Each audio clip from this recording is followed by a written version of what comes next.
ఈ వీడియోలో మనం మాట్లాడే టాపిక్ చాలా ఇంపార్టెంట్. ఎందుకంటే ఒక స్టూడెంట్ దగ్గర ఎర్న్ చేయడానికి పొటెన్షియల్ ఉంటే వాడు అప్‌స్కిల్ అవ్వచ్చు, వాని డైట్‌లో ఇన్వెస్ట్ చేయొచ్చు, జిమ్‌కి వెళ్ళొచ్చు, మంచి బుక్స్ కొనొచ్చు. ఇయన్నీ చేస్తే వాడి లైఫ్ చాలా ఇంప్రూవ్ అయితది. So let's discuss 3 best ways to make money in 2026. First way immediate. అంటే నీ దగ్గర ఉన్న ఎక్స్‌పీరియన్స్‌తో ఇంకా నీ మ్యాన్ పవర్‌తో. దాంట్లో ఫస్ట్ థింగ్ ఇప్పుడు వేర్ హౌసెస్, క్విక్ కామర్స్ అనేది చాలా బూమ్ అవుతుంది. దాంతో బ్లింకిట్, జెప్టో లాంటి చాలా వేర్ హౌసెస్ ఓపెన్ అయినాయి కదా! అక్కడ ఒక గాయ్ ఉంటాడు. వాడేం చేస్తాడంటే ఒక ఆర్డర్ రాగానే బ్యాగ్‌లో అన్ని ఐటెమ్స్ తీసుకొని వాళ్ళకిచ్చేస్తాడు. వాళ్ళు డెలివరీ చేస్తారు. సో, వేర్ హౌస్ లోపల వర్క్ చేయడానికి వాళ్ళకి చాలా మంది ఫ్యాకల్టీ కావాలి. చాలా మంది స్టూడెంట్స్ కావాలి. సో, మీరక్కడ పార్ట్ టైమ్ చేసుకోవచ్చు. 4 అవర్స్, 5 అవర్స్. అది నేను రికమెండ్ చేస్తా. ఐ విల్ నాట్ రికమెండ్ నువ్వు బయటికి వెళ్లి బైక్ మీద డెలివరీ చేయడం. ఎందుకంటే యాక్సిడెంట్ అయిందనుకో అన్‌ఫార్చునేట్‌లీ నీ సెమిస్టర్ వేస్ట్ అయిపోతది. Second thing tuition.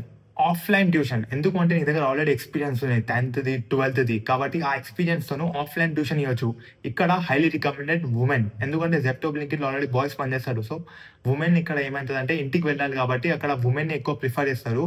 So, if you are a women నీకు మనీ ఎర్న్ చేయాలంటే offline tuition is the best option. అదెక్కడ దొరుకుతాయంటే నీ చుట్టుపక్కలే చూడు. మీ ఫ్రెండ్స్‌తోనే పక్కా ఎవరో ఒకరు చేస్తూనే ఉంటారు. వాళ్ళ దగ్గరే లీడ్స్ తీసుకో. లేకపోతే వాట్సాప్ గ్రూప్స్ ఉంటాయి. లేకపోతే నువ్వు ఒక కమ్యూనిటీలో ఉంటున్నావంటే అక్కడ చెప్పి పెట్టు. నేను ట్యూషన్స్ చెప్తా ఇట్లా అని. So, that's where you can earn money. Second option is immediate and easy. అంటే నీ దగ్గర ఎక్కువ స్కిల్ లేకపోయినా కూడా ఇమ్మీడియేట్‌గా డబ్బులు సంపాదియాలి అంటే యూజింగ్ ఏఐ. ఎక్కడ యూజ్ చేయొచ్చు ఏఐ అంటే అవుట్‌లయర్, చెక్ బ్రో. కానీ ఇప్పుడేమైందంటే అయి చాలా మంది యూజ్ చేసిన తర్వాత ఇట్ గాట్ సాచ్యురేటెడ్. ఇంకా వాళ్ళంతా హైరింగ్ చేయట్లేరు. సో, అవుట్‌లయర్ అండ్ చెక్‌ని చెక్‌ఔట్ చేయండి అక్కడ ఓపెనింగ్స్ ఉన్నాయా అని. Third thing is one pharma. One pharma అనేది ఒక ఏఐని ఎవాల్యుయేట్ చేసే కంపెనీ. సో, అక్కడ వాళ్ళ స్టూడెంట్స్‌ని వర్కింగ్ ప్రొఫెషనల్స్‌ని హైర్ చేస్తారు.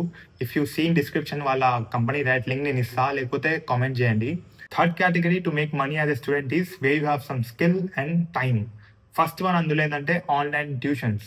For example there are so many websites like this. ఇక్కడ నువ్వు నీ ప్రొఫైల్‌ని యాడ్ చేసిన తర్వాత ఇంటర్నేషనల్ స్టూడెంట్స్‌కి ట్యూషన్స్ చెప్పొచ్చు. So that you can make money every hour, every week and every month. So, ఇవన్నీతో రిజిస్టర్ అయ్యి నీ ఛాన్స్ తీసుకో. Second thing is video editing and script writing. Video editing చాలా బూమ్. ఎందుకంటే ఇండియాలో కాంటెంట్ ఎంతమంది చూస్తారు. సో, చాలా మందికి వీడియో ఎడిటర్స్ కావాలి. So, if you are interested in video editing నేర్చుకో. యూట్యూబ్ నుంచి నేర్చుకోవచ్చు. చిన్నగా ఎడిట్ చేసుకుంటూ నేర్చుకోవచ్చు. స్క్రిప్ట్ రైటింగ్ కూడా ఎంత అంటే కాంటెంట్ క్రియేటర్స్‌కి ఎన్ని అప్‌లోడ్ చేస్తే వీడియోస్ అంత రీచ్ పెరుగుతది. So, they want more scripts, more better scripts. So, if you can write scripts become a script writer. Third thing is web design. For example మన లోకల్‌లో చాలా బిజినెస్ ఉంటాయి. ఫర్ ఎగ్జాంపుల్ ఫోటోగ్రఫీ చేస్తారు. వాళ్ళకి చూపించుకోవడానికి websites కావాలి. లేకపోతే ఈ కామర్స్ సైట్ కావాలి కొంతమందికి. వాళ్ళకి డిజైన్ చేస్తే they can pay you 15,000, 20,000. So, అలాగా. కానీ అది నువ్వు చేయాలంటే ఫస్ట్ ఆఫ్ ఆల్ నీ దగ్గర మంచి పోర్ట్‌ఫోలియో ఉండాలి. అంటే నేను చూపించుకోవడానికి నాకొచ్చు అని. సో, అదెట్లా తెస్తావంటే మీ కాలేజ్‌లో ఏదైనా ఈవెంట్ అయితే దానికి వెబ్‌సైట్ డిజైన్ చేసి ఇవ్వు. లేకపోతే ఎవరికైనా ఫ్రీగా డిజైన్ చేసి ఇవ్వు. అవి నీ దగ్గర ఉంటే you can show that and get work. So, these are the various thing I want students to explore, make money out of them and all the best.